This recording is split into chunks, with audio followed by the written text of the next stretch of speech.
What's up, everybody? Welcome back to the Tomatolito Show, and let's dissect the big mega fight that we saw this past Friday, just a couple days back, between Marie-Eve Dicaire, who walked in as the IBF champ and challenged for super welterweight, light middleweight supremacy against none other than Claressa Shields, the self-proclaimed GOAT, and it's getting harder to make the argument against her at this moment. She's looking good, she is dominant, and she is doing everything that she needs to do every time she steps into that ring to make her case as the GOAT. Listen, Claressa Shields ends up winning. It's a fairly one-sided affair. Marie-Eve Dicaire, what the expectation for her was, one, the height, the reach. She was slightly taller than Claressa Shields. She had the reach advantage, and she had the speed. She's known for putting punches together fairly well and in fairly rapid fashion. And she was countered the entire way. And basically the fight got decided within the first 2 rounds. Claressa Shields set her foot down. She guards that right hand and she keeps it real close to her and just unleashes that missile and sends a message to her opponents. And it was no exception this past Friday. Claressa Shields ends up showing the power, displaying the power to Dicaire early in the fight, countering Dicaire's, to her fall. Something that I kept seeing was she unleashes her punches in fairly quick fashion. It looks almost like more like a Calzaghe type approach, where it was more of a pitter patter than much strength behind her, almost like she was measuring as she's throwing her punches. And on her way back, on her reset, her hands would be fairly wide open, leaving her guard open in her face. And that's when Claressa Shields was countering perfectly. She let her feel the power early, and it made things hard. It created a certain level of hesitation for Dicaire throughout the entire rest of the fight, because she didn't want to feel that power again. She respected the power, and next thing you know, it looks like the fight's just getting away from her. The time's going against her. She was unable to come up with plan B or plan C. The corner didn't have much for her either, and the clock was her biggest opponent at that point. She wasn't able to find a way to find a kink in Claressa Shields' armor quick enough, and the fight slipped out of her hands. She suffers her first defeat and leaves her title as well. For Claressa Shields, she is the undisputed light middleweight / super welterweight champ. She was already the undisputed at one point middleweight champ, and she's as decorated as it gets. And the impressive thing is that she's done it in 11 fights as a professional. And this is her 11th victory, and she's already cemented herself as one of the greatest women boxers of all time. If not the greatest. She continues to make history. 11-0. Marie Dicaire moves down to 17-1, loses her title, and for her, who knows what's going to be next for her? There's a lot of challenges out there.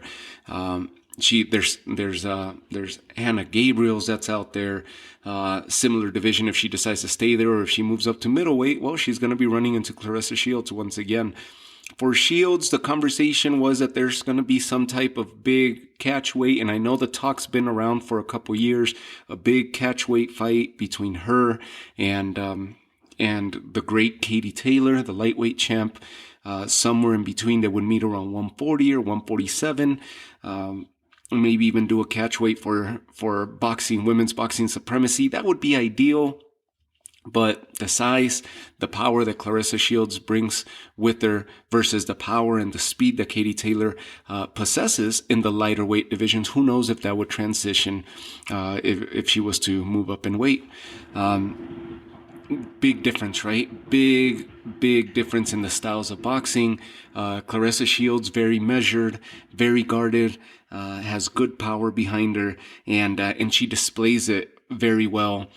She has quick hands, but not the greatest of boxing when she closes a pocket. The punches do get kind of sloppy, and she just wails on the opponents from all angles without any rhyme or reason. She is very good when she's away. She's very good at giving people or creating that respect from the opponents, creating the hesitation from people wanting to get in. But when she rushes in and closes in on the opponents, it's it looks like it's a little bit all over the place, where someone like Katie Taylor doesn't display that. She's very measured and very good technique, very good boxing, defined boxing skill on behalf of Katie Taylor. It's not to discredit Claressa Shields. You can't. She's great. She's multiple-time undisputed champ, has multiple titles, gold medals. I mean, she's doing this now. She's about to take her venture and her talents over to MMA. But there is kinks in the armor. And the only reason that I see that it has not been exposed has to be the power. They're respecting the power, and she must hit like a Mack truck, because the people that her opponents feel, these women feel the power, and they back up. And so it's to Claressa Shields' credit. How do you discredit that? She is cementing herself in boxing, in the annals of boxing, not just in women's boxing, but the overall boxing picture and landscape, as possibly one of the greatest boxers that we have ever seen. And you could do nothing but enjoy. Tune in to each one of her fights and enjoy what she's doing at the moment, because she's making history each time out. Now she takes her talents over, whether there is that catch fight with Katie Taylor. Savannah Marshall's been challenging her, but Savannah Marshall still, she has a title, but she could still do a little more work on her own to build that fight up. Other than that, she's going to be taking her talents to the PFL. I know about a year, maybe a couple years back, she ended up challenging the women's champ, Amanda Nunes, and this kind of guides why Claressa Shields is trying to go conquer a different sport, in the sport of MMA, and making her jump or leap over to the PFL. Maybe she is after Amanda Nunes after all. I know they went back and forth a while back, and that would be something to watch, right? Something to behold. So that's where we're at. Claressa Shields moves on to bigger and better challenges. Marie-Eve Dicaire has to reset, get back on her horse, and continue fighting forward. See if she decides at 154, or she moves up to 160, or even drops down to welterweight at 147 and challenges for a different title. Good fight overall. Also, we saw Marlon Sparsa in a fairly one-sided affair. She ends up winning her fight. Raquel Miller was supposed to be on there. We didn't see her. We saw Danielle Perkins. She was on the card as well, and she looked good.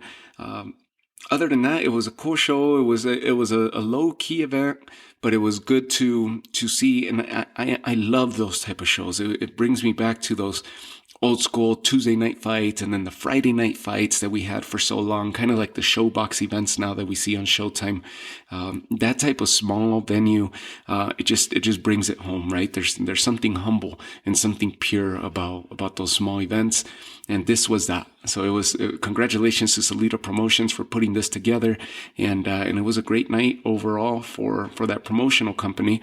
For Claressa Shields. She continues to cement herself in the boxing annals and the history books of boxing, and continues to create and generate an amazing legacy that she's leaving behind. So with that, I leave you guys, and I'll talk to you all on the next episode. Take care of yourselves.